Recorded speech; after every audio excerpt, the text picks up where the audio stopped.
पवित्र बाइबल जीवन देने वाली पुस्तक हिंदी ऑफिशियल यूट्यूब चैनल में आपका स्वागत है। हमारे वीडियो प्रतिदिन प्राप्त करने के लिए कृपया हमारे चैनल को सब्सक्राइब करें और नोटिफिकेशन आइकॉन भी दबाएं। आज का पवित्र बाइबल पाठ दूसरा इतिहास के पुस्तक अध्याय 26। यहूदा में उज्जिया का राज्य। तब सब यहूदी प्रजा ने उज्जिया को लेकर जो 16 वर्ष का था उसके पिता अमस्याह के स्थान पर राजा बनाया। जब राजा अमस्याह अपने पुरखाओं के संग सो गया तब उज्जिया ने यलोत नगर को दृढ़ करके यहूदा में फिर मिला लिया। जब उज्जिया राज्य करने लगा तब वो 16 वर्ष का था और यरूशलेम में 52 वर्ष तक राज्य करता रहा। उसकी माता का नाम यकिल्या था जो यरूशलेम की थी। जैसे उसका पिता अमस्याह किया करता था वैसा ही उसने भी किया जो यहोवा की दृष्टि में ठीक था।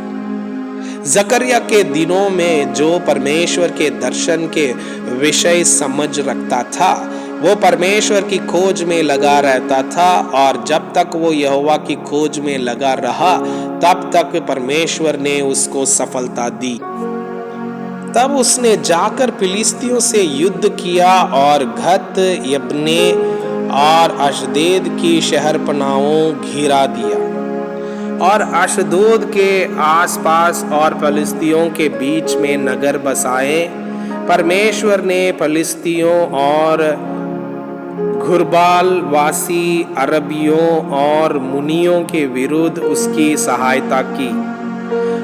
अम्मोनी उज्जिया को भेंट देने लगे वरन उसकी कीर्ति मिस्र की सीमा तक भी फैल गई क्योंकि वो अत्यंत सामर्थी हो गया था। फिर उज्जिया ने यरूशलेम में कोने के फाटक और तराई के फाटक और शहरपनाह के मोड़ पर गुम्मट बनवाकर दृढ़ किया। उसके पास बहुत से जानवर थे इसलिए उसने जंगल में और नीचे के देश और चौरस देश में गुम्मट बनवाए और बहुत से हौद खुदवाए और पहाड़ों पर और करमेल में उसके किसान और दाग की बारियों के माली थे क्योंकि वह खेती किसानी करने वाला था। फिर उज्जिया के योद्धाओं की एक सेना थी जिनकी गिनती येल मुंशी और मासेया सरदार हननिया नामक राजा के एक हाकिम की आज्ञा से करके थे और उसके अनुसार वो दल बांधकर लड़ने को जाती थी। पितरों के घरानों के मुख्य मुख्य पुरुष जो शूरवीर थे उनकी पूरी गिनती 2400 थी। उनके अधिकार में 3,7,500 की एक बड़ी सेना थी जो शत्रुओं के विरुद्ध राजा की सहायता करने को बड़े बल से युद्ध करने वाले थे। इनके लिए अर्थात पूरी सेना के लिए उज्जिया ने डाले, भाले, टोप, झिलम, धनुष और गोफान के पत्थर तैयार किए। फिर उसने यरूशलेम में गुम्मटों और कंगूरों पर रखने को चतुर पुरुषों के निकाले हुए यंत्र भी बनवाए जिनके द्वारा तीर और बड़े बड़े पत्थर फेंके जाते थे। उसकी कीर्ति दूर दूर तक फैल गई क्योंकि उसे अद्भुत सहायता यहाँ तक मिली कि वो सामर्थी हो गया। उज्जिया का घमंड और उसका दंड। परंतु जब वो सामर्थी हो गया तब उसका मन फूल उठा और उसने बिगड़कर अपने परमेश्वर यहोवा का विश्वासघात किया अर्थात वो धूप की वेदी पर धूप जलाने को यहोवा के मंदिर में घुस गया पर हजरिया याजक उसके बाद भीतर गया और उसके संग यहोवा के 80 याजक भी जोर वीर थे गए। उन्होंने उजिया राजा का सामना करके उससे कहा, हे उजिया, यहोवा के लिए धूप जलाना तेरा काम नहीं, हारून की संतान अर्थात उन याजकों ही का काम है जो धूप जलाने को पवित्र किए गए हैं। तुम पवित्र स्थान से निकल जा, तूने विश्वासघात किया है। यहोवा परमेश्वर की ओर से ये तेरी महिमा का कारण ना होगा। तब उजिया धूप जलाने को धूपदान हाथ में लिए हुए झुंझला उठा।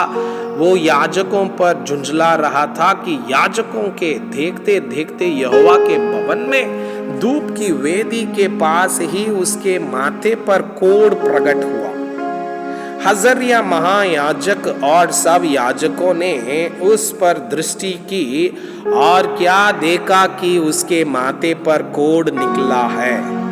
तब उन्होंने उसको वहां से झटपट निकाल दिया, वरन यह जानकर कि यहोवा ने मुझे कोढ़ी कर दिया है, उसने आप बाहर जाने को उतावली की। उजिया राजा मरने के दिन तक कोढ़ी रहा और कोढ़ के कारण अलग एक घर में रहता था। वो यहोवा के भवन में जाने ना पाता था। और उसका पुत्र योताम राज धरने के काम पर नियुक्त किया गया और वो लोगों का न्याय भी करता था। आदि से अंत तक उजिया के और कामों का वर्णन आमोस के पुत्र यशाया नबी ने लिखा है। अंत में उजिया अपने पुरखाओं के संग सो गया और उसको उसके पुरखाओं के निकट राजाओं के मिट्टी देने के खेत में मिट्टी दी गई, क्योंकि उन्होंने कहा वो खोड़ी है। उसका पुत्र योताम उसके स्थान पर राज्य करने लगा।